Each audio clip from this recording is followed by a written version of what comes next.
And now, from beyond our dimension, this is the JeffMara podcast. Here's Jeff. My guest is Jack Morrigan, former atheist and scientific researcher who now channels the dragons of the rising rose. Jack, welcome back. It's great to have you again. Hey, Jeff. Thanks very much for having me. It's a pleasure to be back. Well, it's our pleasure to have you. And for those of you out there who haven't been a long-time subscriber, Jack was on about 3 years ago, and we talked about his Kundalini near-death-like experience. But now you've returned and you started channeling dragons. How did that happen? Yeah, I mean, that's quite a wild story. And it's interesting because it links into the Kundalini that we were talking about before. So it was about 2 years or so after we spoke, 1 or 2 years, I was traveling around Europe and really just following the kind of call. Like, this is kind of how I live my life. Like last time when I spoke to you, I think I was talking about my connection with Mother Earth, like with the spirit of Mother Earth. I think I was talking about that. And not long after we spoke, I went to a park and felt her connect with me. And she was basically saying, like, why don't you just travel around Europe by yourself? And I was like, I've never done that before. I never imagined I would be the kind of person who would do that. But actually, it seems like a really good idea. So I will do it.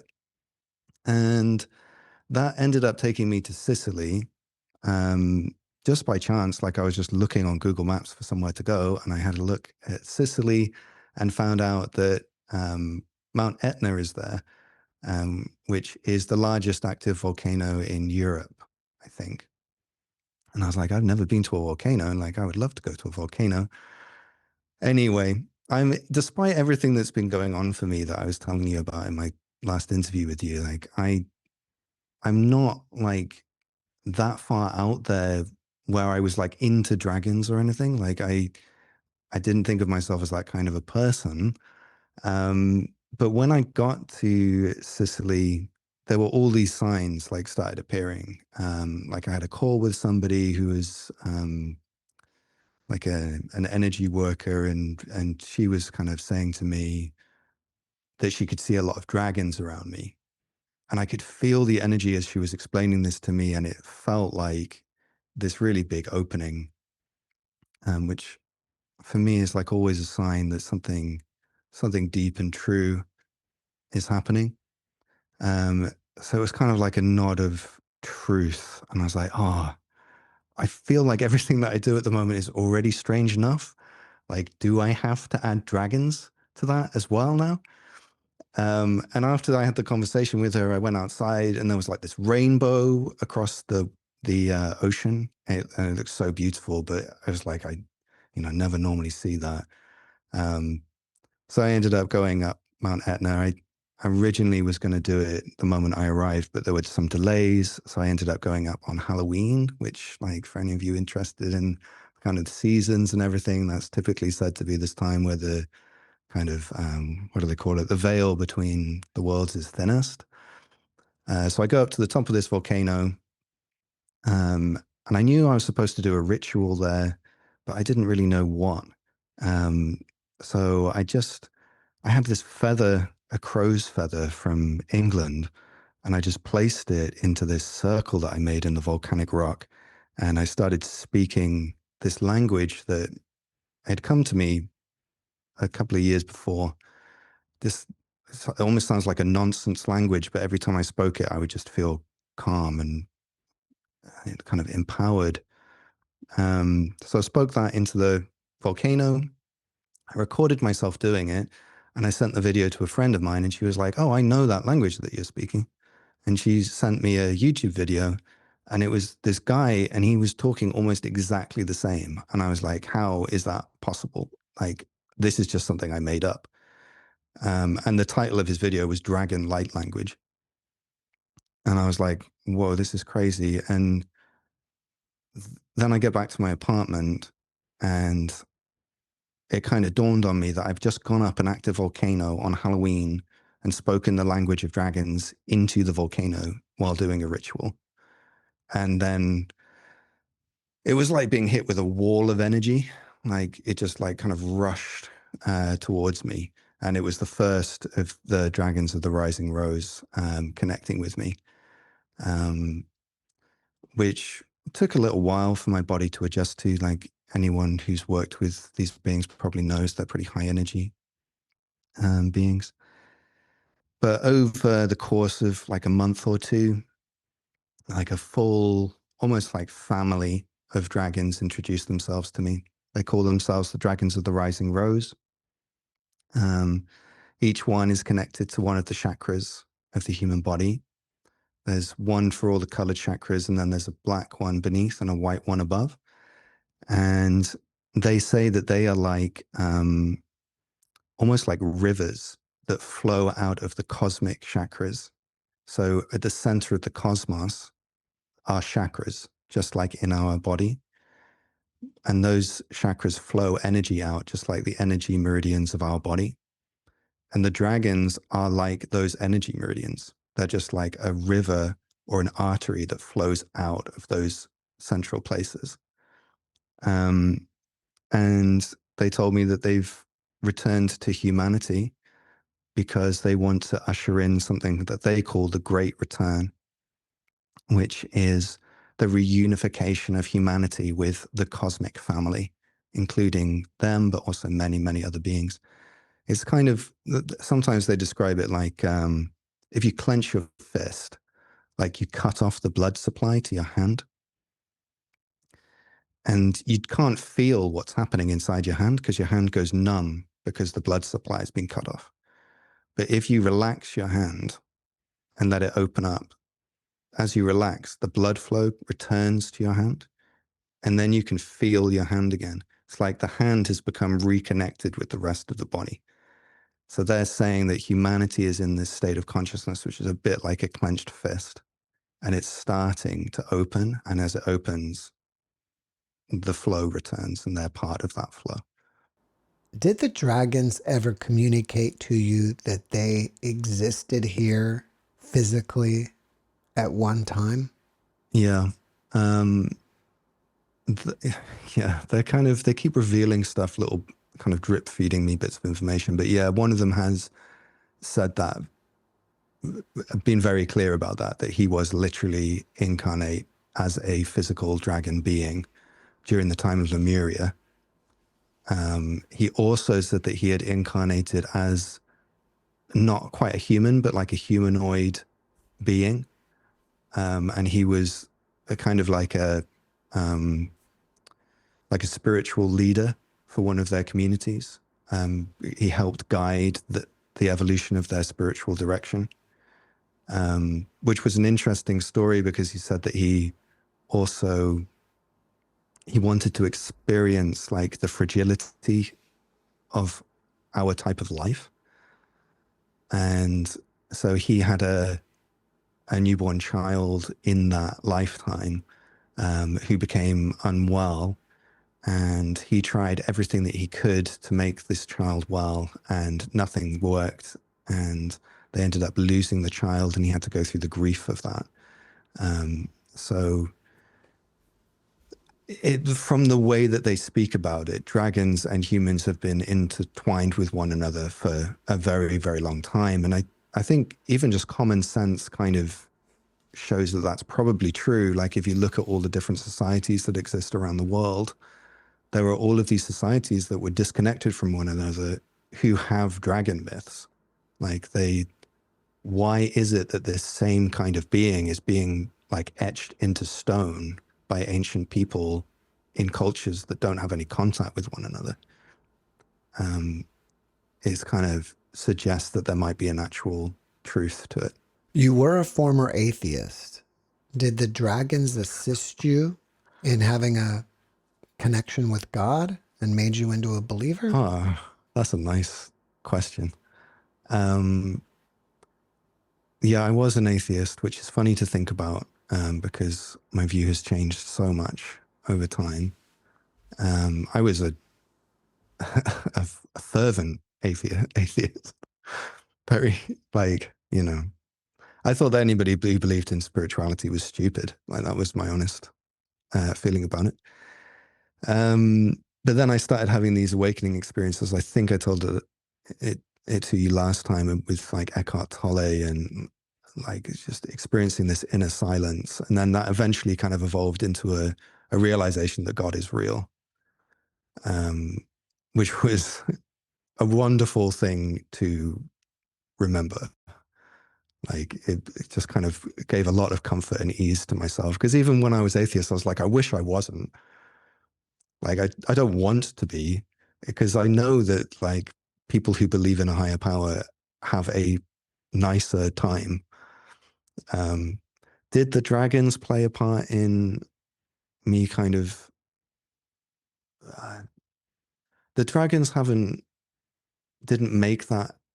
begin that awakening, but what they've done is help me understand how, like, understand the nuance of God. Like, how does the spiritual and the material come together? Like, how do you kind of bridge these gaps? And they've helped me understand like the link between the earth, like help me understand that the earth is like a very real, like spiritual being, like that she has a soul. And to help me understand like the kind of, it's hard to put it into words, but almost like the movements or like the geography of her soul, and how that connects to me, how that connects to other people. So it's kind of like they've helped me understand God in action. Maybe that's a good way of putting it. If you put on your scientific researcher hat, how do you explain all this? Uh, I probably couldn't. I mean, so okay, I've thought about this a little bit, because I was applying for a PhD. Like I was a junior scientific researcher. I'm on a couple of publications in some pretty high impact journals. I was a pretty low level researcher, but I was applying for a PhD in neuroscience at a few different universities. So the obvious thing that comes to my mind is like, oh, you put me in a fMRI scanner and you check my brain. And I've seen that has happened. Like I think the man who channels Bashar has done that while having EEG on his head, and I think they found some kind of significant difference between when he was channeling and when he wasn't. So that would be my first way of like examining it experimentally. How do you connect with the dragons? Are you clairaudient, or does the information come as downloads? Yeah, like so I'm connected with them right now, like right at this second. It There's a couple of ways, just like in terms of actually forming the connection. So for some reason, I don't know why, I seem to be very, very highly tuned to this role as a channel. And for me, it's instant every single time. So the moment that I want to connect with them, it's just like picking up a phone, and they're always there. I don't think there's ever been a time with the dragons and with other beings that I've been in contact with. I don't think there's ever been a time when they haven't answered. It can happen the other way around, like they kind of call me. So that's been happening recently because I've been working with one of the dragons more in depth, and he just kind of started coming through really strongly, and he's the one that I can feel now, like and he's part of the earth, like inside of the earth. So for me, it feels like there's this kind of almost like a underground geyser of energy that's just kind of like shooting up into my body, which is funny to me because like like it's funny that I'm proud of myself, basically, that I can have a conversation as coherent as this while I'm experiencing these kind of things at the same time. You use the word feel. So you're feeling energy right now, and that's how you can understand that you're connected? Yeah, so with him in particular, like he's the root chakra dragon, so he's down, and it's it feels like my legs, like my awareness in my legs is just expanded. So it just feels like very, very alive and stable within the lower part of my body. And that going down to my feet, especially the soles of my feet, I've started to realize like they're called the soles of your feet for a reason, because they connect you to like the soul of the earth. So yeah, my feet feel like they're kind of doing this, but it's like a pulsing of energy inside of my feet and inside the lower part of my body. And then in the ground itself, I can feel like almost like this huge open space, which can be a bit of a weird, disconcerting feeling, because it feels like the ground is open beneath me. And in that ground, I can feel his presence. And it's something that I learned early on when I started channeling. The beings themselves basically taught me how to channel, and they would come to me and they'd say, listen to my voice now. Is this your voice? And I'm like, doesn't really feel like my voice. And then they're like, yeah, it's because it's not your voice. This is another being speaking through your mind. So notice the difference between me coming in and speaking into your mind and you over here. And over time, like I got pretty familiar with that. And it was like picking up energy signatures. So I got to know who all these different beings were by the feeling of their energy. And that's how it is with the dragons as well. Sometimes I'm not 100% sure. I'm just like, oh, one of them is talking to me. And if I take the time to kind of tune in, then I'll know. But I don't always need to know. Sometimes it's just like, they just need to send a bit of information. When you are channeling, are you in a trance? Are you taking a back seat and witnessing what's going on, or something completely Yeah, different? yeah, yeah. I asked them that like early on. I was like, like they started opening up, and I was like, am I supposed to become a channel? And they were like, you're supposed to become a conscious channel. That's what they told me. And I didn't really understand what they meant. But it's like, I'm here. I just go in the back seat, like you said. I think that's a good way of describing it. I just go in the background and they take the driving seat. So we kind of have this negotiation almost, like when we start speaking with each other, and then it's kind of decided that I lean back and they come forward. It's a lot of trust involved in doing that, obviously. And that has been something that's been built over time. Like, I trust them because I've experienced them with me for maybe 2 or 3 years now. I can't remember exactly how long. And they always respect my boundaries. They always, if I don't want to communicate with them, they don't pressure me or anything. Like, it feels very calm and respectful. And I think that's an important point, because some people have bad experiences with entities, and there are some that, they're not all nice out there, all the entities. Well, that's a good point. How do you know that you are communicating with them instead of sometimes some sort of trickster entity trying to approach you? So I think it's due to the knowing the energy signature. Like, it would have to be some kind of really crafty entity to mask itself in such a way where all the different kind of levels of my awareness were fooled by it.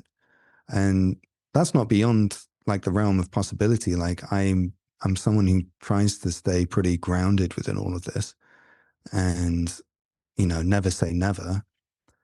But early on, I remember people around me were kind of basically projecting their fears about beings onto me and my connection with the dragons. And I remember it getting to this point where they were like, what does your actual experience tell you? What's your actual experience with us been? And why is it that you're putting the words of someone who doesn't actually know us ahead of your own direct experience. And I was like, well, that's a good point. And, it kind of shows how I can be swayed personally, like I'm a fallible human being and I can make mistakes. So over years of that kind of stuff happening, we've built trust, which is just like any relationship.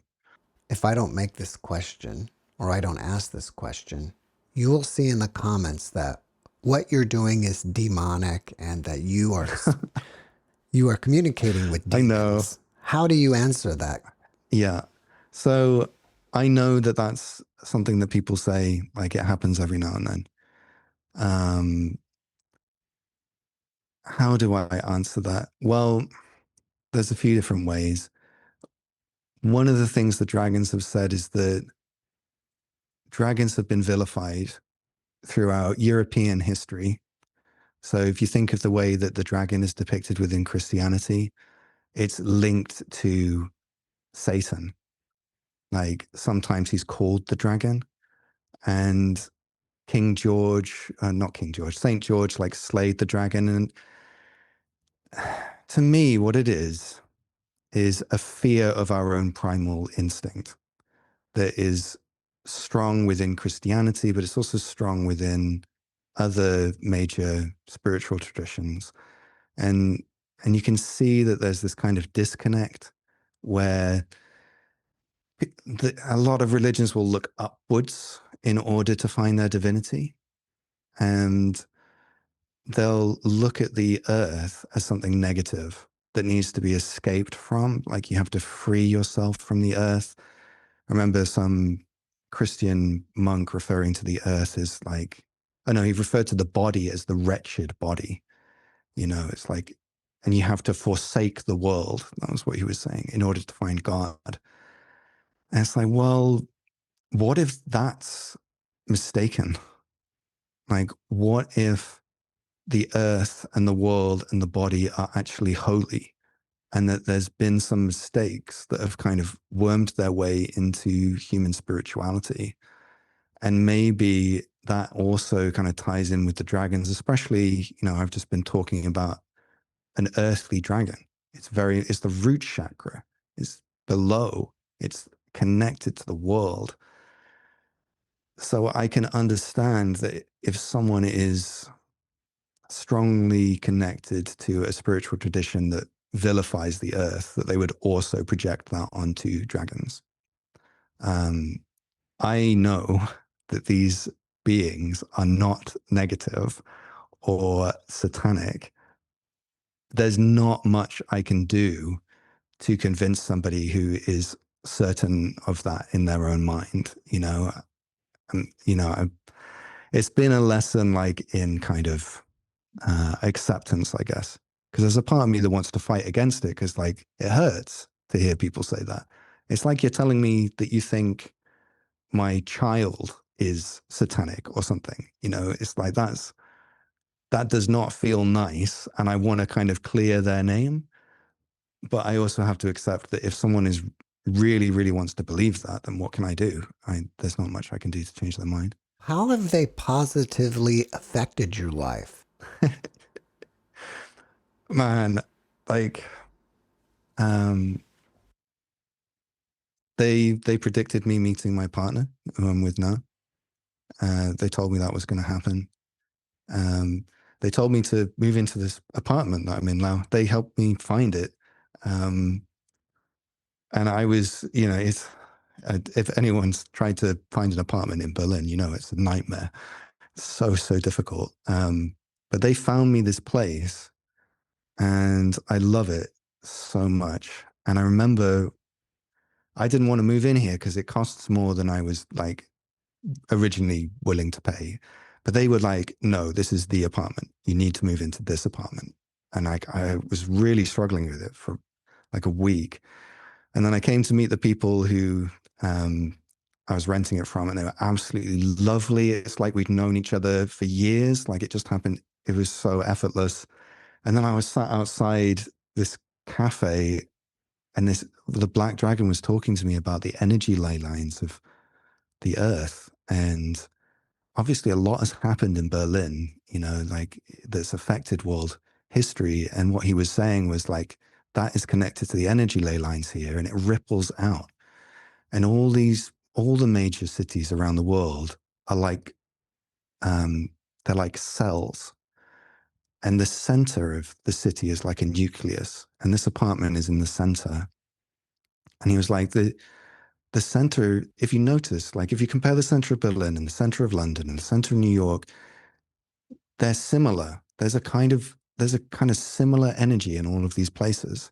And it's because they're this nucleus and they're a focal point for the ley lines, which obviously is like the dragon lines. It's like the arteries of the cosmos that's going there. Anyway, he was basically saying, if you move in here, I was struggling financially at the time. And he was like, if you move in here, all of your financial problems will be solved. There's a reason why banks have their main buildings built in these places. And it was true. It happened like the week I moved in, everything was sorted out. So they solved my financial problems that had causing me a lot of stress for years. The dragons are called the dragons of the rising rose. What is the rising rose? I mean, it's a good question. Like, again, like, I didn't want to become a dragon person because I thought it was too out there. And when I thought of roses, I was like, oh, that's like all those rose lineage women, like, and I don't feel a resonance to that either. And then they tell me their name and they're like, we are the dragons of the rising rose. And I'm like, oh no, like, what am I going to do now? Like, it didn't feel like it fit me. But then I found out more about the rose lineage and how it's connected to Mary Magdalene. And what I see is like the kind of the dark feminine, this kind of quite earthy, liberatory feminine energy. And I was like, oh, actually, I think I have a lot of that in me and I always have. So I think they're kind of nodding to that. They've never been that specific about why they call themselves that. They just told me that that was their name. And I was just like, oh, okay. And people ask, and I think it's fair. It's fair that people would ask that, and expect an answer. For some reason, for me, like I've never really needed more of an answer. It's just like, oh, that's what they're called. So I'm sorry to say that I can't really answer your question. I would love to. It makes me feel like I don't know my dragons properly, but the truth is I don't really know. Have the dragons ever given you physical signs like dragon-shaped clouds? Not dragon-shaped clouds for me, but they have definitely given physical signs. Like, I was telling you about just now, I was just talking about the moving into this apartment. When I was sat in the cafe trying to kind of get myself into a headspace where I was like, I am going to move into this place. I check my phone and it's 11:11. And then a guy walks past me and he's got a dragon on the back of his t-shirt, like, so stuff like that happens a lot. Just like a dragon will appear somewhere and then I'll be like, oh, it'll happen. It's too synchronistic. It's like I'm just about to make a decision and then it'll appear, Well, are you still connected to them now? At least the root chakra one? Yeah. Do you think Yeah. do you think it or they can come through and you can channel them for us? Yeah, I can channel him for sure. I'd be happy to. All right. He wants to. I can feel him. Oh, great.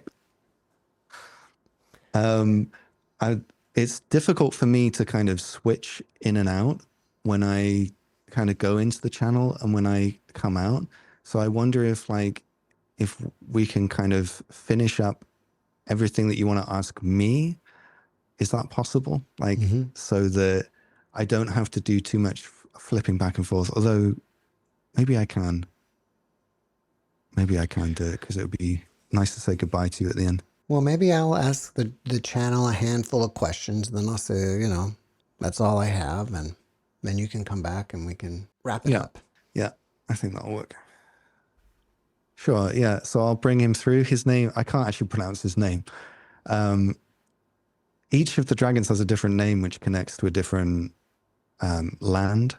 Via the red root chakra dragon connects to Africa. And his full name is like Via Nak Ah. And I'm like, I can't pronounce that. But there was one guy that I was working with, and he was familiar with African tribal dialects where they make like kind of click sound. And he said his name using that click sound. And I was like, that's it. That's perfect. That's exactly what his name is. Anyway, so I can't say his name properly, so I just call him Via. He's the red root chakra dragon of the rising rose. I'll bring him through now. It takes like usually about a minute, and I speak the same language that I spoke at the top of the volcano, the dragon light language. So I'll do that now. He'll tell you when he's come through. It's very much just like speaking to me. But if you're energetically sensitive, like speaking to everyone who's listening, see if you can notice any shifts in energy while he comes through. I mean, he's been here the whole time. So if you're energetically sensitive, you might be able to feel him already. But you'll probably feel some kind of intensification. And it might be that you can feel that as like a tingling in your feet. So kind of softly just be aware of like the lower half of your body, kind of from the belly button down, and just see if you feel any sensations. It's like kind of tingling, like a pulsing sensation, a sense of heaviness, or a sense of like gravity kind of pulling your body toward the earth. Those are all kind of hallmarks that you can sense as energy. I'll bring him through now.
So I'm just tuning myself in. Just give me a moment. I'm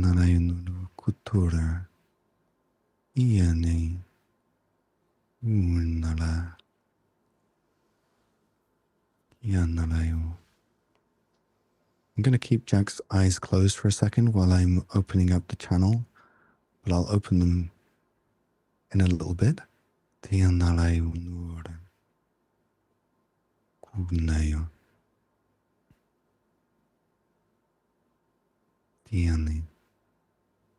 So I am via the red root chakra dragon of the rising rose, part of the root chakra of the cosmos. So the cosmic root chakra. And it's important that I say that because it helps to give some context. Think about the size of your body and that your body has the root chakra at its base. Now, think of the size of the earth. The earth also has a root chakra. And that root chakra is so big, it actually contains the root chakra of every single being on this planet. Every single one. That's the size of the earth's root chakra. Now, the galaxy also has a root chakra, contains all those planets and stars in the galaxy. And then the cosmos has a root chakra. It contains all the galaxies. Obviously, that scale is beyond the comprehension of the human mind, but I want to mention it because it helps to create a sense of stability. Your root chakra is held within something that vast. And I hope that that helps to give some kind of a sense of peace. But I'm well established here now, so thank you so much for allowing me to speak here to you, Jeff, and to your audience. It is a true pleasure and honor. I am deeply grateful because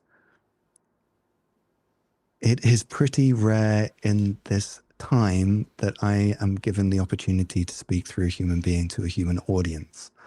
So I'm grateful. I have a lot that I want to share, and most of that is not in my words, but rather in the energy that I'm bringing through. And I hope that the sensitive among you can feel that a little. Thank you for having me. Via, thank you for joining us. How did you locate and connect with Jack to be your conduit? I'm very glad you're asking that question because he hasn't really asked that question, but it gives me an opportunity to answer it for him as well. I have known him for a very, very, very, very, very, very long time. As I've known many of you, it's there. Think of life like a tree. Imagine a tree and imagine human beings like the leaves on a tree. You come and you go with the seasons. You know, you are born in the spring and then you fall in the fall. You are temporary, you know, and you are attached to the tree. Is specifically, you are attached to the tree branch. Now, imagine I'm something like a tree branch. There are lots of leaves attached to me. They need me to be there to provide them stability, nutrition, all of those kinds of things. And I need them to absorb the light of the sun. So Jack is a bit like a leaf. I am a bit like the branch. How did I find him? He sent up a flare. He performed that ritual on the top of a volcano. I, in particular, am very connected to volcanoes. And we heard him, but we always knew him. We just couldn't see him in the darkness of human consciousness. So he sent up a flare and we saw him and we go, oh, there he is. That's how it worked. Have dragons coexisted with humans physically on the earth in the past? And if so, will they ever do it again? They have in the past and they will in the future. Wait a moment.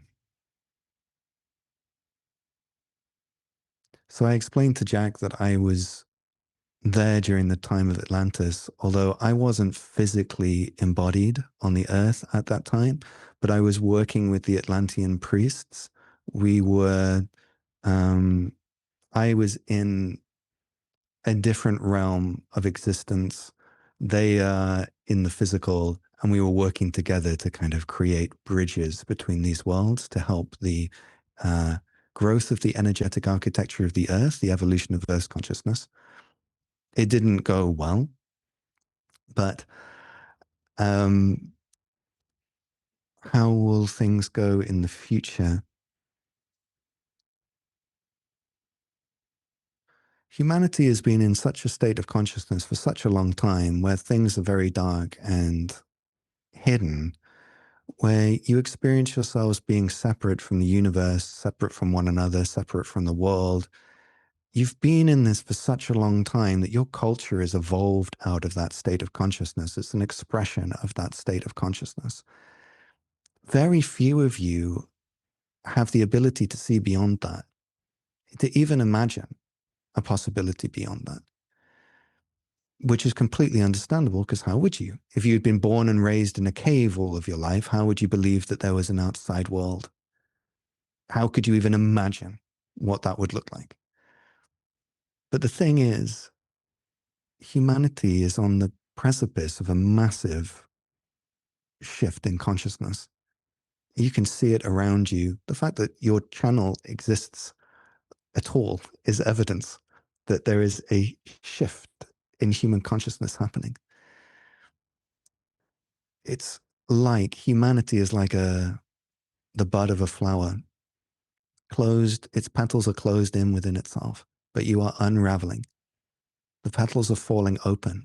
And as you do, the perfume held within the flower is released into the cosmos all around you. And many beings come to appreciate that.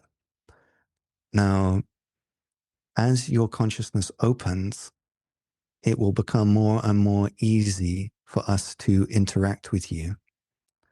It will become much easier for us to have channels like this, but that will evolve over time to a point where we can literally materialize not only us, but many, many other beings too.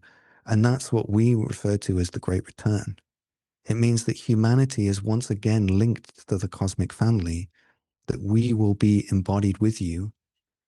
And Jack doesn't want me to say this because it sounds cheesy to him, but we will fly through the stars together again, like we did. There are wonderful things awaiting humanity, but the steps to get there will be challenging. Do you have a timeline for when the great return will happen?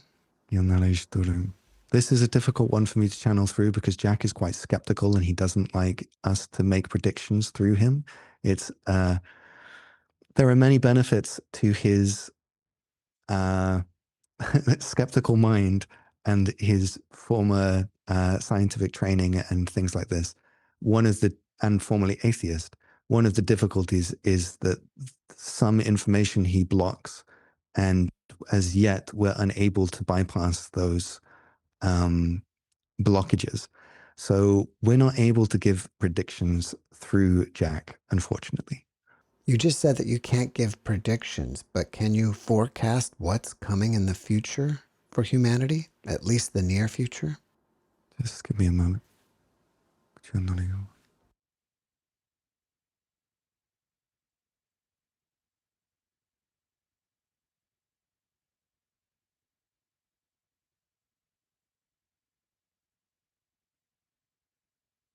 It might take too much time to try and bypass Jack's resistances.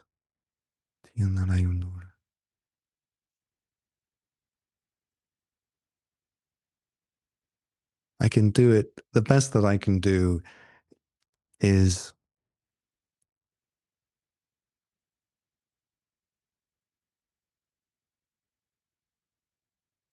so I kind of have to make use of his own belief system. In a way, you can see that the world is splitting. There's like a split happening. There are people who are more and more stuck in unconsciousness, separation, and then there are those who are moving out of it. There is a bifurcation, a separation, a division of these things. Around the world, what is that going to look like? Well, that's going to look like chaos in the intensifying unconscious realms, and it's going to look like liberation and bliss in the other side. It will to answer that question well would need to be we would have to get very specific because it's going to be different for different people in different places. It's going to follow okay, let's frame it this way. The earth is a single living being. She is going through her own spiritual awakening.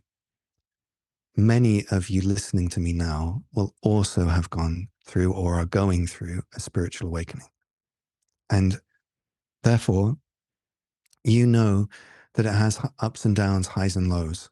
There are moments where everything just feels wonderful and peaceful and easy, and there are moments where it almost feels like you're losing your mind. That is what is happening inside the Earth's psyche. Each of you are experiencing an aspect of her awakening. In fact, you are her awakening. That's what you are. You know, just like the cells in your body change as you awaken, but they change in different places at different times. So too do different lands and different peoples change in different times as the earth awakens. I'm saying this because I can more easily talk about this kind of thing through Jack than I can make predictions. I know that for some of you, you'll really want to hear predictions. But unfortunately, my hands are somewhat tied.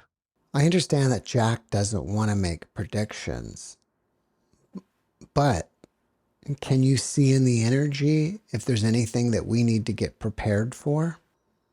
So, my answer to that will, in some ways, sound like a deflection, but it's due to this same limitation. But what I would advise you, what do you need to be prepared for? What you need to be prepared for is individual. You need to be prepared for your own awakening. You need to be prepared to live your own awakening, and that is going to be unique to you. The world around you is changing. As best you can, allow the world's changing to change you. Instead of resisting the change, learn to flow with it like a surfer riding a wave. Realize that any calamity coming your way is meant to help you to awaken and become an avatar of the divinity that has always lived within you. So my advice, which is generally how we work when we're moving through Jack, isn't to dictate to you what will happen. It's more to help to energetically prepare you for you to move through it in your way. It's a little bit like that old story, give a man a fish and you feed him for a day. Teach a man to fish and you feed him for a lifetime. I would rather teach you how to fish. In this case, what I want to give you is something that is energetic. So if I may I intensify the energy that I bring through and that we sit quietly with it for a moment?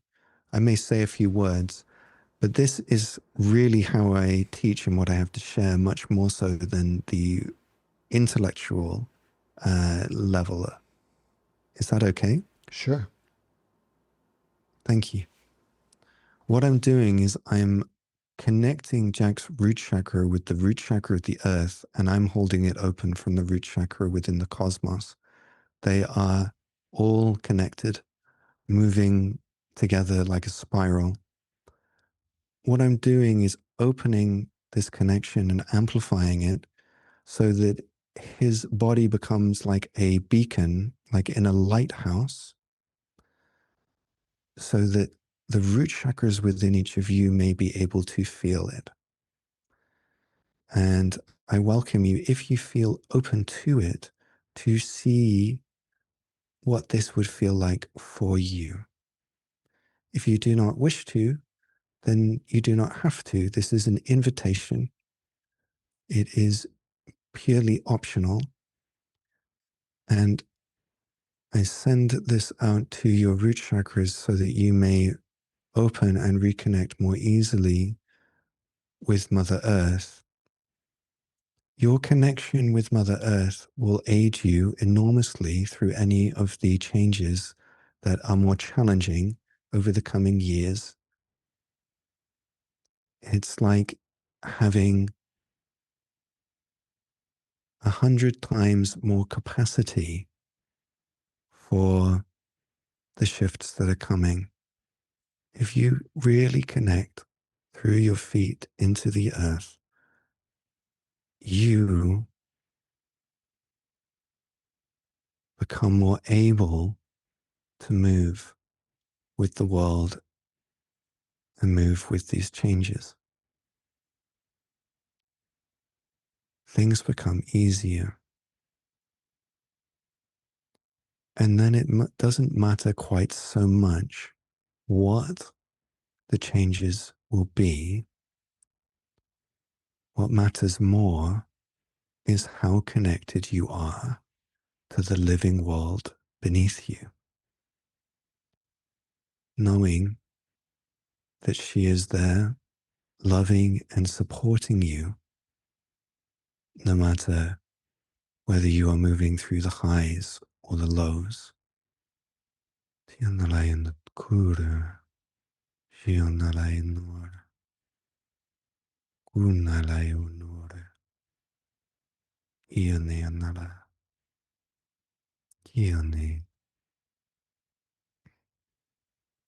You said the earth is going through its own awakening, but some people may say that the earth is going through a cleansing.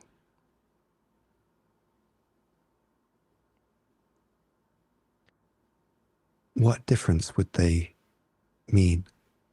I guess the cleansing would be the earth shedding itself of certain energies. They are to my mind, they are one and the same. The ending and the beginning. So like the snake sheds its skin and then it becomes like a new snake. It is reborn. So the cleansing and the awakening are two sides of the same thing, just like beginning and ending. This is actually a very important point because many resist the ending. It's like you want to cling on to that old skin because you're attached to it. You're identified with it. But life will show you where you need to let go. And over time, you'll learn how and realize that you didn't lose anything. You actually gained a new you. Do you have a message for humanity? First, I want to thank you for asking me that question. There haven't been many places where I've been able to share that, where my voice has been welcomed. Do I have a message for humanity? Bear with me for one moment.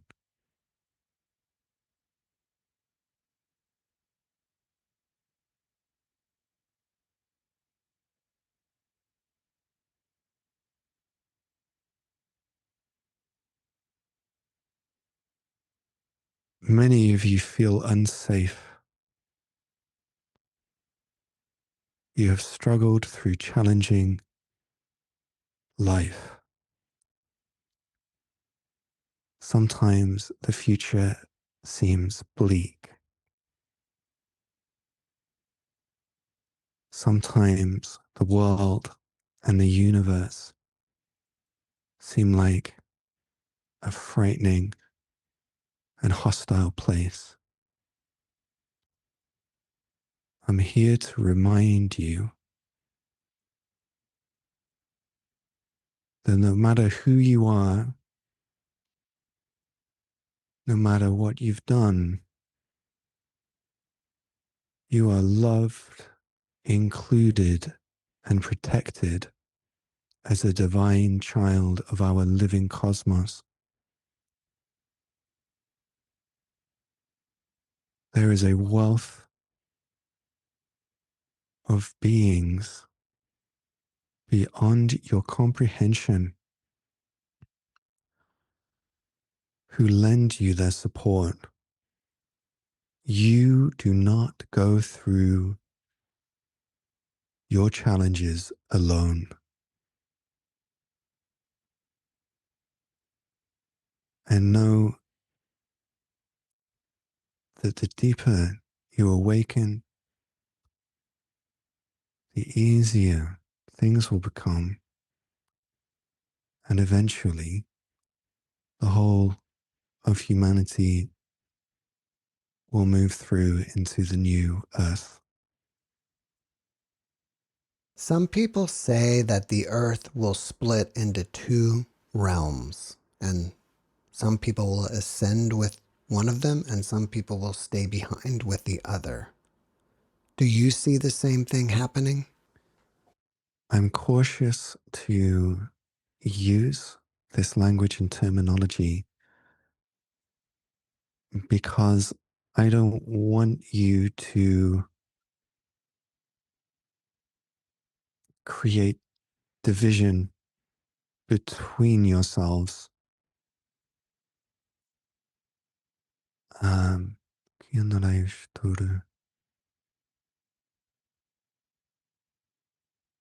there is a risk in this language of creating within the minds of those who hear the message that they are the chosen holy people and they are superior to the other people.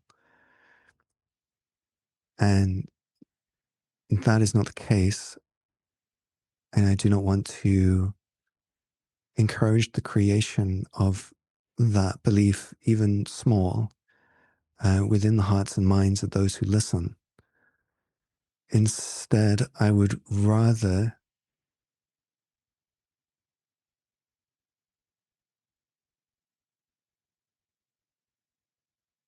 encourage you. The phrase slay in your lane is the phrase that I'm drawing from Jack's mind. So focus on your own journey and what's happening for you. Be as loving and wise as you can be to those around you, regardless of how you perceive their spiritual level, and just focus on that. And then what will come will come. Whether the conceptual idea of this split is true or false will not matter, because you are already doing everything that you need to do. That is the advice I would like to share. Can anybody connect with you or other dragons? And if so, how? Yes. Yes, absolutely. So we are, as Jack was talking about before, we are like arteries and veins that move through the cosmos. We flow through Jack, and when we flow through him, we take on a quality of his personality. But he is not the only one that we move through. And in fact, we supply energy to many, many, many humans and animals and plants. So we are freely available to be connected with by anyone who wants to. How do you connect with me? The best way is through direct transmission. So what you're hearing now is me broadcasting my signal. So you can use this to tune into me, which means that you can revisit this conversation. We do lots of channelings on Jack's YouTube channel that you can also tune into. The main way is through that, through listening, through feeling. Like I was saying before, you feel your body, what's happening from my belly button down as I'm listening to Via speaking. What's happening there? Am I feeling some kind of a connection? Do I feel like I'm almost descending into the earth? These are ways that you can feel the connection. There are certain more ritualistic ways of connecting. Um,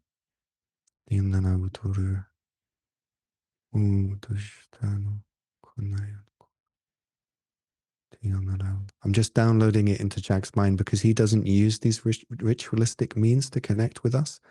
So he doesn't ask this question. So I have to download it into his mind for a moment.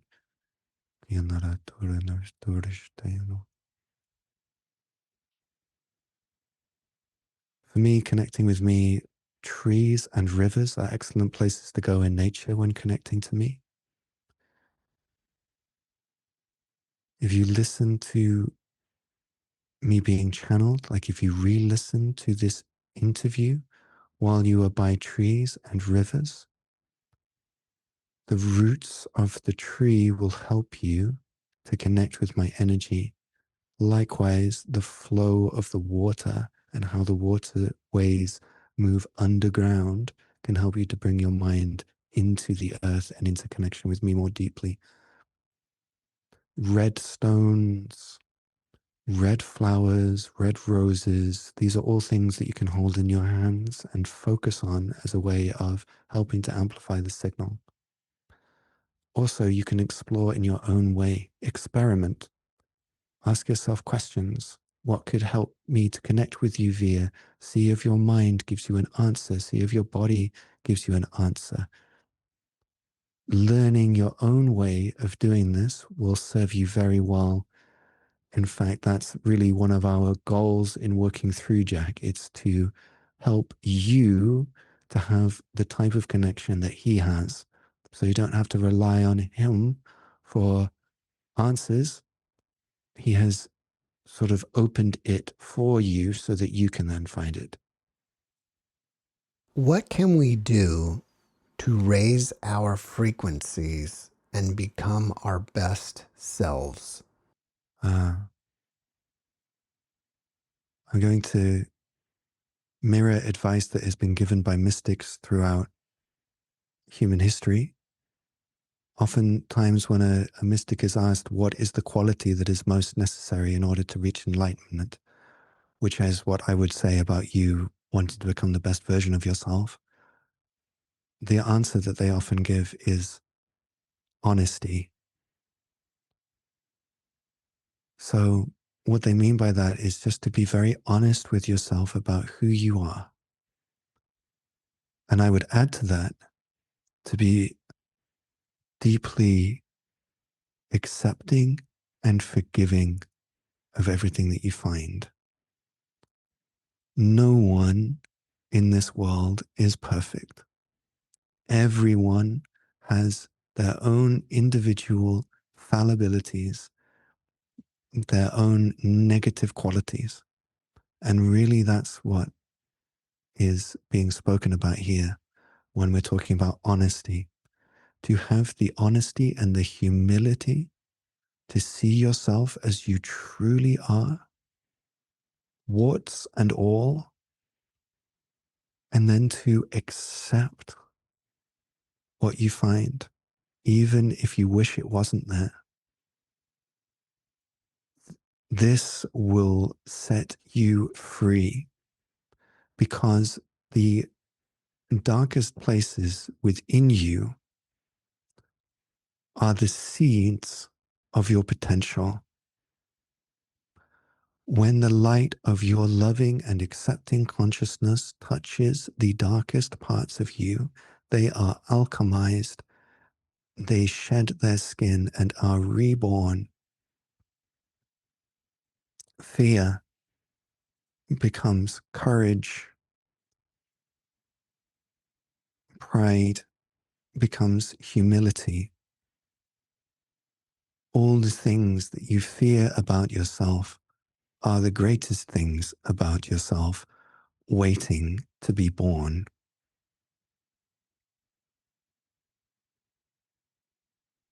Thank you, Via. I don't have any more questions. Thank you so much. It is a joy to be here.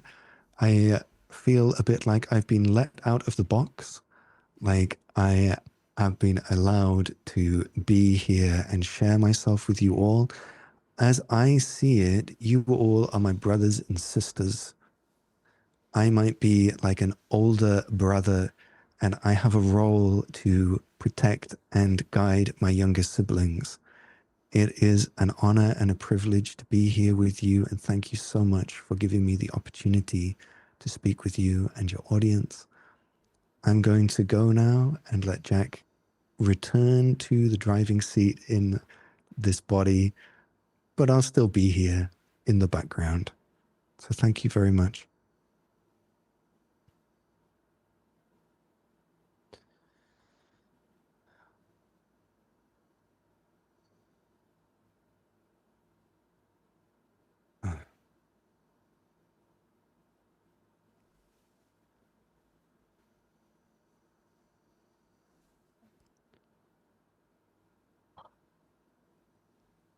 Give me a sec.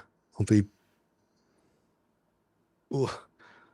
I often have to crack my head after I do a channeling because the energy that moves through it, like, I don't know, it's more amplified. I'm me again. Welcome back. Thanks. That was lovely. Were you there for all of that? Yeah. Yeah. I wish I could like bottle it and give it to people so that they know what that feels like. Because it's a hard thing to describe because it's kind of like me and not me at the same time. It's like obviously my voice and personality is being like made use of. So it's me, but it also isn't. It's hard to describe. Well, as you're probably aware, Via was telling us that you were resisting giving us predictions. Why is that? Like I think it's because I'm worried that they'll be wrong. It's you know, if I'm being completely transparent, I think it's my fear of what's the word? What is it when you imposter syndrome? It's like there's this real fear in me of sort of being seen to be bad. And I think it comes out of my childhood. I think I mentioned to you in the previous interview that I had quite a difficult childhood. So I think it's rooted in that. And I can feel in me like these tight places where I'm just blocking it. And it's like, I don't want you to say that through me and me be wrong. And then people go, look, he's fake. You know, that's it. And we haven't found a way around it yet. So I don't know. Well, I noticed in one of the other videos that you were in, it was either Via or you spoke about the prophecies of Ragnarok. What is that? Prophecies of Ragnarok. So I think in that interview I was also being asked about like predictions. And you know, I want to give information. Like, so someone asks me a question like that, or they ask it to Via, which is, you know, I'm there when it's happening. I want to give an answer, but then it like kind of has to come through what I sort of find acceptable in a way. It's really good to talk about this actually, because I think the way that channeling works is a mystery to a lot of people, but like there's a real like kind of human component in it, at least for me, where my kind of nuances as a human being very much come into play and affect what can and can't come through. So I think they were saying similar things to what we were talking about here, in that like there are shifts coming. And for me personally, like I think that kind of it boils down to you know, more wars, more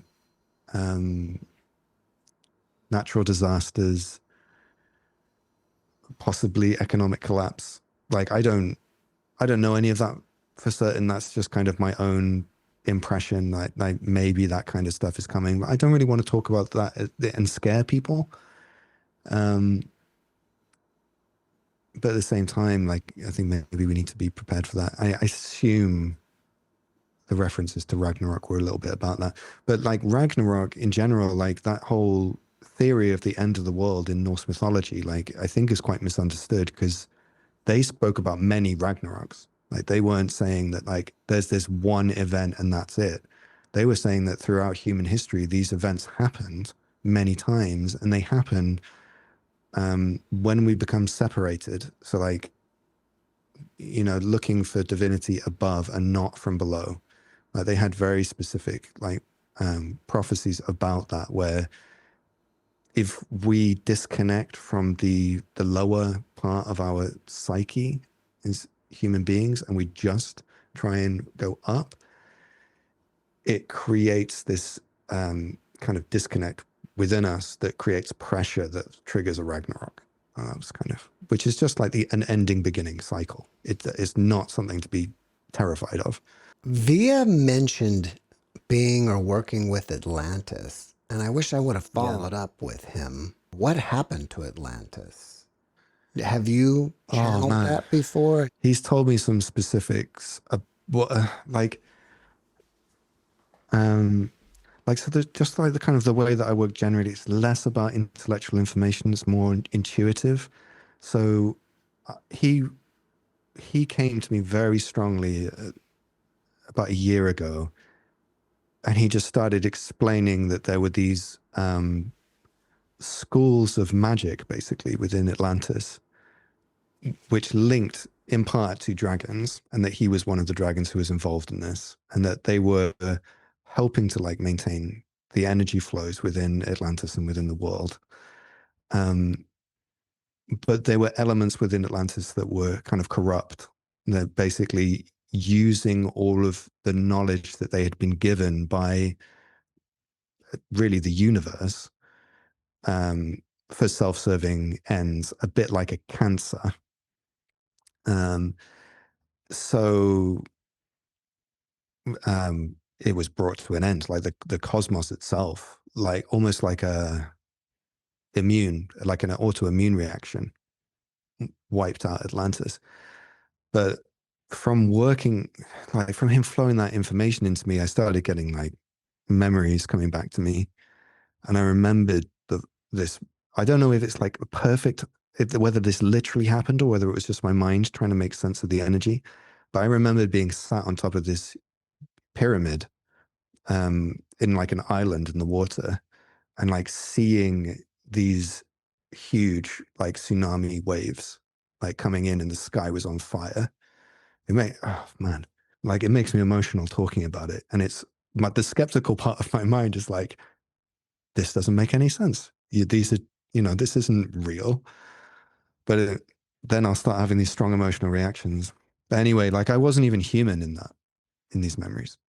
I don't know what I was, but some kind of like cosmic being. And I was just like sat and watching these waves come in and knowing that like my body's about to die, but having no like worry about that whatsoever. Like it's totally okay. Like, cause it's like I'm a tree and I'm about to lose a leaf. Like it doesn't bother me, but also feeling this incredibly deep sadness, like that we had failed. Like that's the thing that like makes me emotional when I think about it. And I think many of us, we've had lifetimes in Atlantis and we've reincarnated here. And part of what we're doing is kind of trying to make sure that doesn't happen again.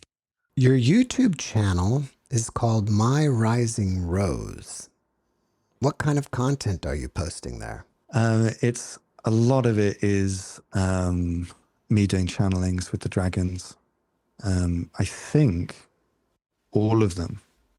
I think I've channeled all of them on there at different times. There's nine that are actively teaching. There's one more that I haven't fully connected with yet, but there's 9 of them.